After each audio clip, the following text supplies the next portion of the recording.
आजादी के बाद भारत को $1 ट्रिलियन की अर्थव्यवस्था बनने में 60 साल लगे थे।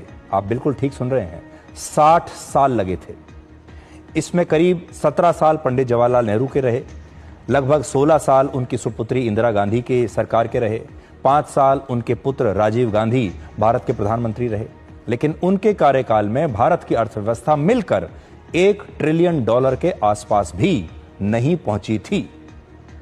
भारत को यह आंकड़ा छूने के लिए वर्ष 2007 तक इंतजार करना पड़ा।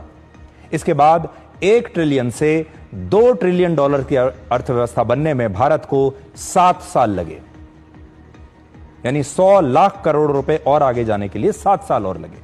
फिर 2014 तक भारत की जीडीपी $2 ट्रिलियन की थी। यह तब जब मोदी सरकार आई थी, तब हम $2 ट्रिलियन की अर्थव्यवस्था थे।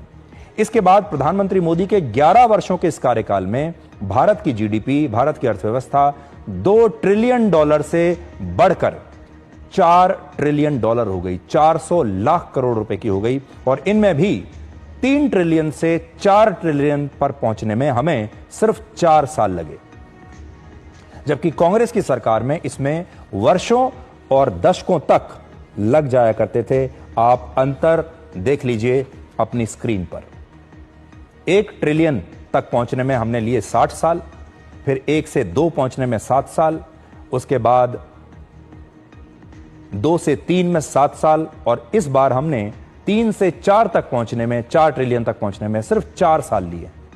अनुमान है कि प्रधानमंत्री मोदी अपने तीसरे कार्यकाल में एक नया रिकॉर्ड बना सकते हैं और अब की बार भारत की अर्थव्यवस्था सिर्फ 3 वर्षों में ही $4 ट्रिलियन से $5 ट्रिलियन पर पहुंच सकती है, और हम वर्ष 2028 तक जर्मनी से भी बड़ी अर्थव्यवस्था बन जाएंगे और तब भारत दुनिया की तीसरी सबसे बड़ी अर्थव्यवस्था होगा।